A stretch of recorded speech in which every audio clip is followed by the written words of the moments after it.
Thank you, John, and good morning, everyone, and welcome to the Hall of Justice. This is the headquarters for the LA County Sheriff's Department. I made a promise 7 weeks ago to deliver information regarding this traffic collision involving Tiger Woods, and we're here to follow through on that promise and to share with you what we have learned regarding the collision that occurred on February 23rd in Rolling Hills Estates. And as I said at the day of the crash, we're thankful that that he survived this tragic collision. And I'd like to point out that Tiger Woods and his representatives have been very cooperative throughout this investigative process. And they've also provided us with the permission to share these findings with you. And for the record, under Section 20012 of the California Vehicle Code, the details of this report would remain confidential except for the involved parties. And this is true of the thousands of reports like this type we prepare every year throughout LA County. And no one is asking for any of those reports. And so this is treated no differently. The primary causal factor for this traffic collision was driving at a speed unsafe for the road conditions and the inability to negotiate the curve of the roadway. Estimated speeds at the first area of impact were 84 to 87 miles per hour, and the final estimated speed when the vehicle struck the tree was 75 miles per hour. There were no citations issued, and there are no signs of impairment. Now, I know there are some saying somehow he received a special or a preferential treatment any of some kind. That is absolutely false. There was no signs of impairment. Our primary concern, once we obviously at the scene of the collision, was his safety. And this is where you have to switch gears and make sure the person can survive and receives the medical care they need. And fire department, paramedics, and that's why he was taken to a trauma center, because he obviously had a compound fracture to a leg and it was life-threatening injuries. So I know there's a lot of experts who claim they're drug recognition people said, oh, they should have drawn blood or done this or done that. And without the signs of impairment, we don't get to the point where we can actually author a search warrant and develop the probable cause to get that and execute that search warrant. So that did not happen, and that is not preferential treatment that would occur in any collision of this type based on these circumstances. And past history does not get you the elements you need to establish that probable cause. So I'll leave it at that. So now let me introduce Jim Powers, who's the captain of Lomita Sheriff Station.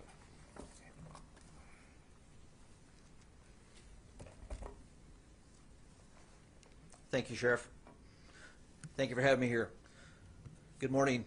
I'm here to discuss some of the details of the traffic collision that occurred on Tuesday, February 23rd of this year at approximately 7:12 in the morning on Hawthorne Boulevard in the city of Rolling Hills Estates, involving Mr. Tiger Woods. I'd like to first introduce the deputies that were involved in this investigation. The first responding deputy is Deputy Carlos Gonzalez, who is to my right. Also Deputy Justin Smith, who is involved in the investigation after the fact, and the lead investigator, Detective Johann Schlogel, and then Sergeant Michael Downing from Traffic Services Bureau was involved in the evaluation of the data recorder of the vehicle. So upon our arrival, when Mr. Woods was involved in the collision, we responded. The vehicle was off the roadway and on its side. Mr. Woods was still inside the vehicle, his seatbelt was still worn, and the airbags had deployed. Mr. Wood appeared injured. Based on his appearance and to prevent further injury, we waited for the paramedics to arrive to remove him from the vehicle and transport him to the hospital. There should be a slide of an aerial view. The median is depicted on the slide where the first area of impact was. There's a sign on the median that was the second area of impact, which is depicted by red dots. And then the third area of impact was on the west curb on the opposite side of Hawthorne Boulevard. And then the fourth area of impact was a tree west of the curb off the roadway, approximately 71 feet. And the blue dot that's indicated there is where the point of rest where the vehicle was. The impact of the vehicle when it hit the tree caused the vehicle to go airborne and do a somewhat pirouette, landing on its side. The follow-up investigation after the fact, as the sheriff indicated, there was no evidence of any impairment. There was no odor of alcohol. There were no open containers in the vehicle, and there were no narcotics or any evidence of medication in the vehicle or on his person. In this situation, the question was asked about did we conduct field sobriety tests. Due to his injuries and the traumatic nature of his injuries, it would not be appropriate to do any type of field sobriety test. I will say that Tiger Woods and his management team have been in communication with us and have been throughout this entire event and have cooperated with any of our follow-up investigation questions and have responded to any of our questions and or concerns. The event data recorder was investigated, and on March 1st, we examined that data recorder after obtaining a search warrant that was signed by Judge Tony Cho of the Torrance Courthouse. There's an airbag control unit of the data recorder that showed information that we described as Event 1 and Event 2, and a combination of Event 1 and 2. Those events are areas of impact that was recorded by the recorder.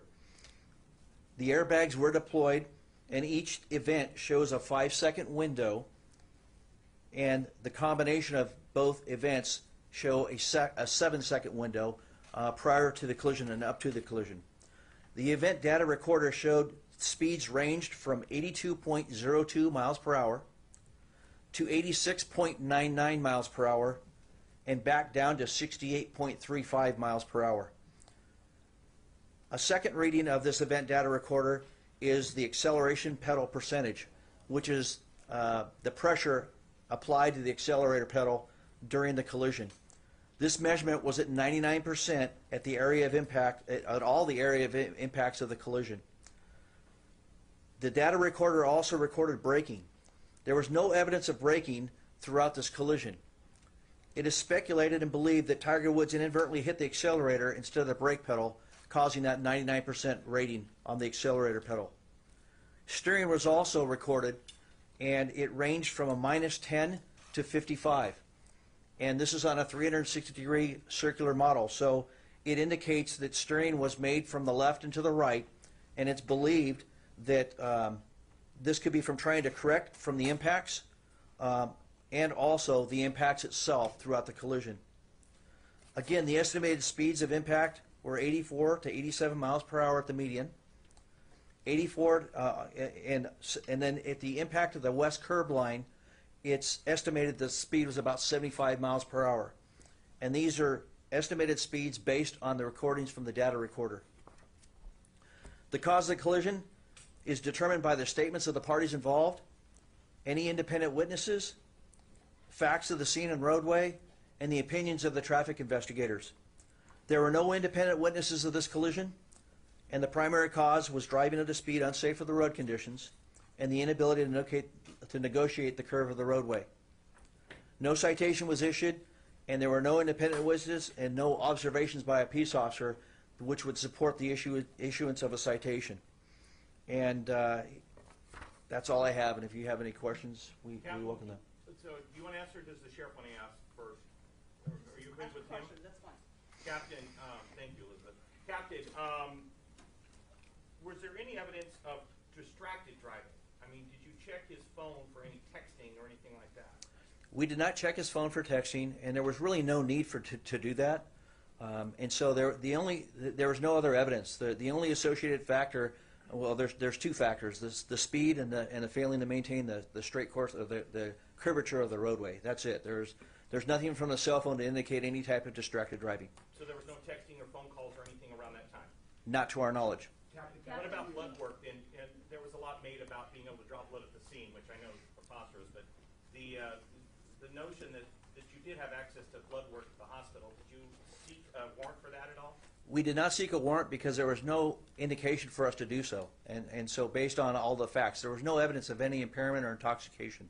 And so in order to obtain a search warrant, you have to have probable cause to be able to articulate that. And that did not exist. So no DRE was ever even dispatched?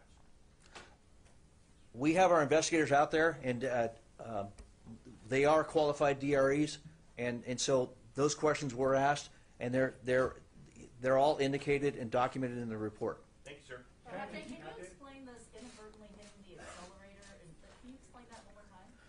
It's believed that when you panic or you have some sort of a sudden interruption while you're driving, your initial impact is to, or your initial thought is to hit the brake, and it's believed that he may have done that, but hit the accelerator and didn't hit the brake. We don't know that. He doesn't have any recollection of the incident, and like I said, that's a speculation. There is zero braking throughout that recording of the data recorder, and it's 99% acceleration on the pedal. Captain, wouldn't it seem to be logical to check to see if Tiger Woods was perhaps distracted using his cell phone or texting before the accident? Well, I mean, it's not going to change anything. The cause of the collision was the speed and the inability to maintain the roadway.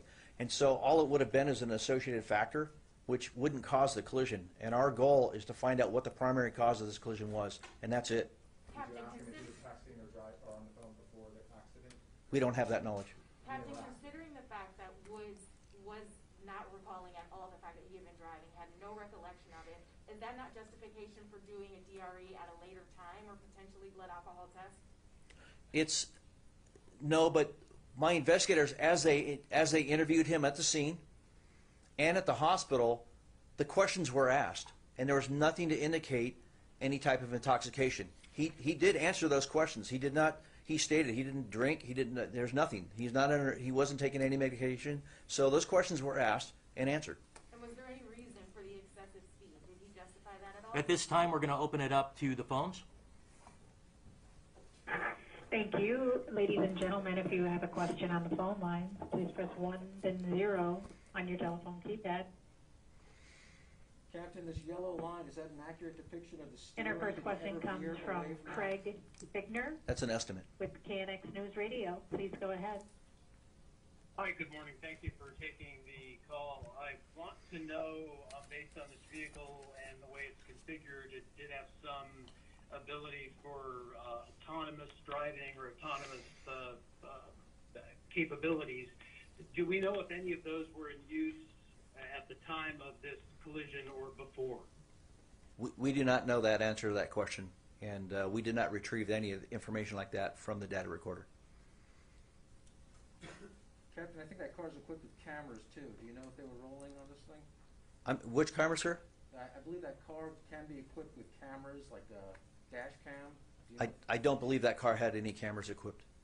Captain, did Woods give any reason for the excessive use of speed? No, he has no recollection of that collision, so he's not even aware of the speed until it was presented in this case. Captain, how would you describe that speed for that situation?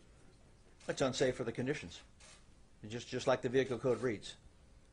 The speed limit posted is 45 miles per hour, and he was driving in excess of that, and it caused the collision, so it's unsafe. Do you know Can how you explain long why he was there's not a traveling cite- at that high rate of speed before the collision? No, I do not. All I know is a 7-second window that was recovered from the recorder. Can you explain why there's not a citation if he was driving at an unsafe speed? Part of it was because of the circumstances that he endured throughout the collision, and the fact that in order to issue a citation, it usually you have to have something to indicate an independent witness or an observation by a peace officer. And so I can't just inadvertently go out and write tickets. And I mean, you can do it, but it would be kind of, I don't want to say a waste of time, but a lot of the courts will dismiss it because it wasn't observed by a peace officer. Captain, had somebody else been injured in this crash, how different would this investigation be? What kind of questions would you have wanted answers to that you didn't look for now? Well, if there was a significant injury or a fatality, then we definitely would have investigated it further. Do you think you asked enough questions and got enough answers from Tiger Woods? Absolutely. Captain, did he try and correct his steering at all, or was it basically straight off the road like this? There's indication of steering, whereas I gave the examples of the steering. So there was steering in the vehicle at the areas of impact, and it's But the unsure. impact could have caused that. It's unsure if it was him trying to correct the situation, or if it was the impact of the vehicle at the areas of impact that caused that by the When he movement of the drove into vehicle. The first impact is what you. I'm sorry? He drove it. The first impact, he drove right into it. He didn't correct it all. It's a raised median, so there was impact, and it did have an impact on the vehicle. Yes. Captain, can you tell us a little bit about your conversations with Tiger Woods in the moments that led up to the accident, what he remembers, what he doesn't recall? I can, in what I've reviewed in this situation, he is in a state of shock at the onset of that collision. He was awake.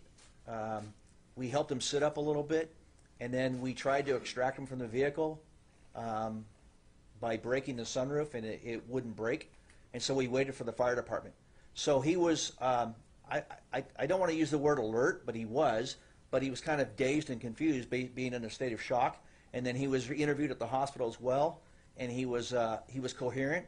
His speech was normal, and there are interviews of him at the hospital where he's answering questions in the emergency room. My question is leading up to the car accident. What he remembers doing moments before the car accident. What did he say he remembered doing before the crash? I don't have the answer to that question. I assume those questions were asked when he was distracted. Well, I know that I know that there was allegations of an incident that occurred prior to the collision, which I reviewed video footage, and he was. I watched him on video walk out to his car, put his personal belongings in his car, and drive off the property. And he was driving very normal, very slow, as he began driving, to the point where it didn't appear that he even hit the accelerator. He took his foot off the brake and allowed the car to roll away. He made complete stops at 2 stop signs and stopped for a traffic signal before entering the highway. And so there's no evidence of any increased speed or rush behavior. I guess leading up to the crash, though, was Tiger Woods late to an appointment? Was he on his cell phone? What did he tell you about the moments leading up to the crash while he may have been traveling at that speed? I don't believe he recalls that. The only statement I recall seeing in the report is that he had a long day the day prior. We can take another question from a caller. Thank you. Our next question on the phone comes from Brendan Geoffrion with TMZ. Please go ahead. Hi, Sheriff. The sheriff said the day after the accident, no crime was committed. This is speeding and reckless driving that we're talking about. So how did you arrive at the conclusion that there was no crime? Well, speeding is an infraction, and it's not criminal in nature like a misdemeanor or a felony, and there's no evidence of reckless driving, so that statement was never made. Another question is, if Tiger was driving 85 to 87 miles an hour in a 45 zone, why no ticket for reckless driving or speeding? Because reckless driving, you have to have multiple violations in conjunction with one another, like multiple unsafe lane changes, passing vehicles in an unsafe manner, kind of like road rage stuff, and that did not exist here. Therefore, reckless driving is not appropriate. And the speeding, there was no independent witnesses regarding the speeding, and it wasn't observed by a peace officer, so no citation was issued. Captain, how Last often question is that for you. the In case? your opinion, did Tiger make a conscious effort to avoid the accident? We don't know that. Captain, how often is that the case? Woods walked away without the citation. When you consider other drivers and crashes similar to this, how often is that the case, that they are not cited later because of the excessive speed? Each case is decided on an individual basis, case-by-case basis. And so in situations like this, the decision was made not to issue a citation. That's it. And why was that decision made in this case? Well, as I stated, there was no independent witness to support that saw the violation, and there's no deputy sheriffs or peace officers that witnessed the violation. Let me add to that real quick. The decision not to issue a citation would be the exact same thing for anyone in this room who went through the same situation, a solo traffic collision. There's no witness. It's an infraction only, and we're not going to issue a citation on an infraction not committed in a peace officer's presence or independent witnesses, period. That would apply to everybody. So any inference that somehow is special is false. Despite the evidence that you have on the event data recorder? The event data recorder, that tells us physically what happened, but we need a human being to witness it. There's quite a bit of discussion after this accident about this particular stretch of roadway. Yes. Have there been adjustments made on the roadway? And how much of this accident do you blame on the roadway versus the driver? Well, this stretch of particular roadway, I believe we spoke a few weeks ago that it had, I think, was it 13 or 14? 14 traffic collisions. If you're going like a quarter mile prior to a quarter mile after that stretch of roadway in particular. So it is hazardous. It encourages it just by the design. Is straight away going downhill into a curve. People are approaching it with way too much speed for the conditions of the road. This has been brought to the attention to the supervisor, Janice Hahn, in her district, and they are trying to address that with some ways of traffic control to slow down the speed. How much do you blame that particular roadway for this crash versus the driver? Well, the driver bears a responsibility regardless of the roadway, as long as the roadway is designed with the basics. However, this stretch of roadway in particular has a little bit more than average share of collisions, so they need to rethink how this is designed and what we can do to slow down the traffic. Sheriff, if Tiger Woods had been involved in another vehicle, if he had injured somebody, would he be facing some pretty serious criminal charges? On the same conditions, no. If there was an issue of an impairment or reckless driving, and then by extension there's a victim from another vehicle, then there would be a consideration. But we don't have either reckless driving, we don't have any evidence of impairment, so no, that would not apply. But it also seems as though you guys didn't apply for a search warrant to see if you were testing or distracted. To apply for a search warrant, you have to have probable cause. And to get probable cause, you need to have a building blocks of elements to indicate that someone potentially committed a crime. And that's higher than just a reasonable suspicion. And we do not have those building blocks to get to a probable cause. So therefore, you cannot approach a judge with a search warrant just because, well, we knew he had trouble in the past or something, therefore, can you sign this? And the judge is going to say, get out of here. All right, at this time, it's going to transition to Spanish. Will you be able to answer questions non-crash related while you're Sure. here? Thank you.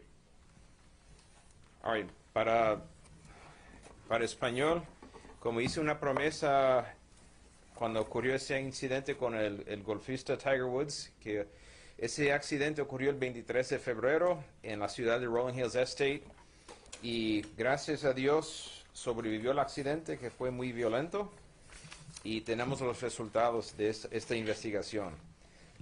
La primera causa que por lo que este accidente ocurrió fue la velocidad demasiado alta para las condiciones de este estrecho del camino, del Boulevard de Hawthorne. Y la segunda es el que iba manejando Tiger Woods no pudo manejar la curva después de una recta.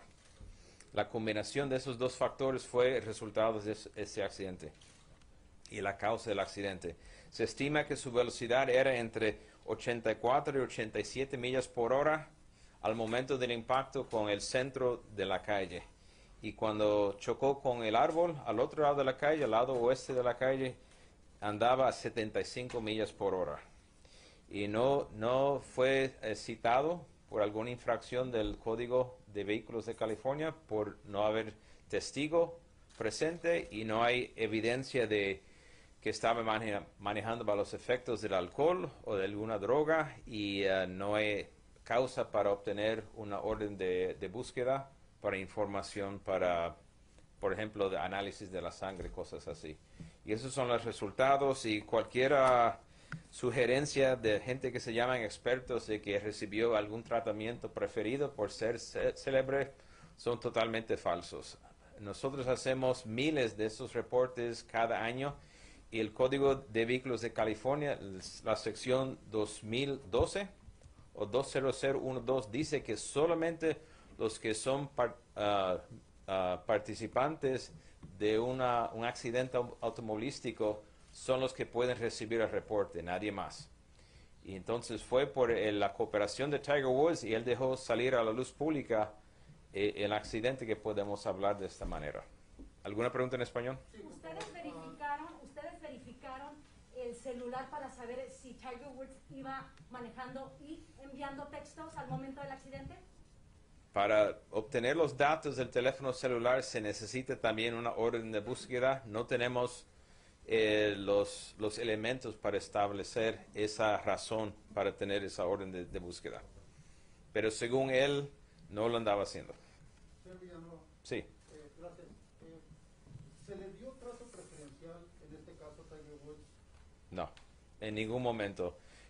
Nuestra primera preocupación es sus heridas eran muy serias, de vida o muerte, y queríamos rescatarlo, salvarle la vida y salvarle la pierna, y los paramédicos, los bomberos lo llevaron inmediatamente a un salón de emergencia de la primera categoría. Ellos pasaron a varios hospitales y fueron al Hospital General, was it Harvard? Right? Harvard General? Sí, ahí donde tiene un centro de trauma. Pero en un caso como este, señor Villanueva, ¿no es normal de que se le haga una prueba sobre alcohol o sobre drogas cuando hay un accidente de esta magnitud?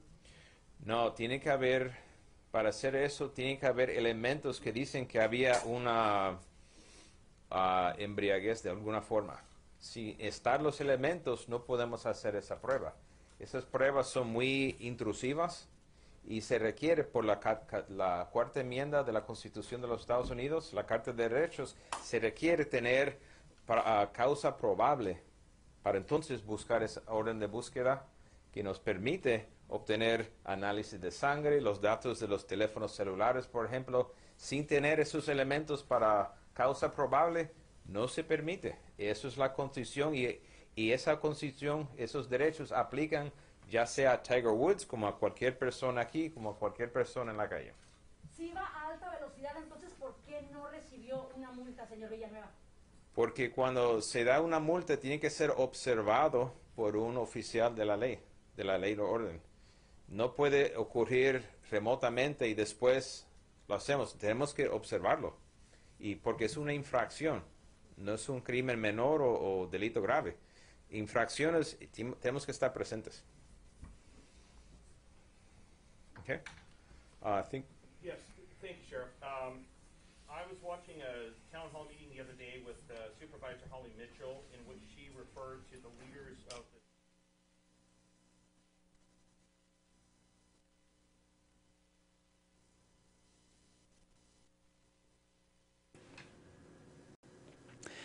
Hey there, everybody. Will Dupree here in the KXAN live studio. We've been showing you a live press conference there in Los Angeles County. The sheriff is speaking at the moment, but just a few moments ago, they shared some of the investigative details into that crash that seriously injured Tiger Woods at the end of February. They're saying the cause of that crash is unsafe speed. He was going about 84 to 87 miles per hour, according to the sheriff's office, when he hit that median on a road. And then that led to 4 impacts, eventually crashing into a tree at about 75 miles per hour. The sheriff's office is saying that no citations are going to be issued at this time. They're still investigating things, and they commended Tiger Woods and his representatives for cooperating with that investigation. Again, no tickets, no charges related to this crash. So let's take a listen once again. There may be a few more questions related to this crash, but we'll go back live to the sheriff in Los Angeles County. It continues a spiral of conflict between community members and law enforcement. It does not serve the public's interest at all. Over Easter weekend, there were 11 homicides in Los Angeles County. That's probably one of the highest on an Easter weekend. I wonder if you had any thoughts on that. Well, the crime continues to spiral out of control, particularly violent crime, and our homeless situation is spiraling out of control. I need supervisors to start focusing on violent crime and our homeless situation. Those are the twin crises that is important to every single resident of Los Angeles County. And, you know, to take cheap shots at law enforcement for what you perceive to be your political gain does not solve either of those two problems. So our job, my job, is to focus on violent crime and the homeless situation. And I expect everyone else to do the same, from City Hall, Board of Supervisors, Governor's Office. We need to get busy now because the problems are real, and just trying to fan the flames of political divisions does not solve any of these problems. Last question. Violent crime is up in Los Angeles County. Homicides alone, we measured them on Monday, 152%, which under ordinary times is, people would say, oh my God, that's extraordinary, it's a crisis. It is a crisis. Unfortunately, the times we live today, there's people that think, so what, who cares?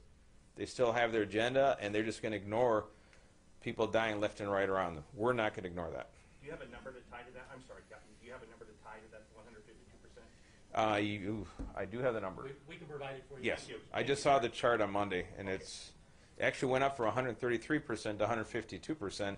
And that's prior to calculating this weekend. Just one last, Thank you, Sheriff. one last question on the crash. I'm curious Yes. about Tiger Woods, the airbags that went off. Do we know if the airbags went off when he hit the center divide, or when it, because I know there was multiple airbags, or did they go off after he hit the tree? Well, typically the airbags depend on what type of sensor they have. There's sensors that are bumper, and they're impact generated, and those make everything go off. There are other ones that are a little higher end that they sense a loss of inertia, and then they deploy. So I don't know if you know which type of... It's believed that the sidewalk in the tree. Sidewalk in the tree? All right, so there you go. So they went off when? When they hit the sidewalk and the tree. So at different times? Yes. Final question will be from our last caller. Thank you. That will come from the line of Haley Winslow with Fox LA. Please go ahead. Hey, Sheriff, thank you so much. I'm just wondering about the body cam footage from the deputies who responded to Tiger's crash. Will that be released? Are we going to release that? I believe not. And I think at that point, all it's going to show is a badly injured person. They have their privacy issues. That we'll respect that. Right. Can you leave the graphics up? Thank you. Yes, we'll leave the graphics up. Thank you, All right. Sheriff. All right.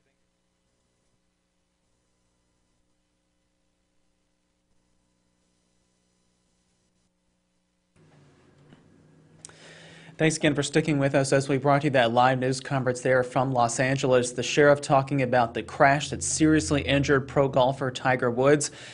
The sheriff's office is ruling that this cause of the crash was unsafe speed on a curve there. The sheriff saying that their investigation revealed that Tiger Woods was going about 84 to 87 miles per hour when he hit that curb and then struck 3 further times before flipping and striking a tree, and was going at about 75 miles per hour at that time. The sheriff's office finding that there were no impairments related to this crash, and there will be no tickets written or charges filed related to it either.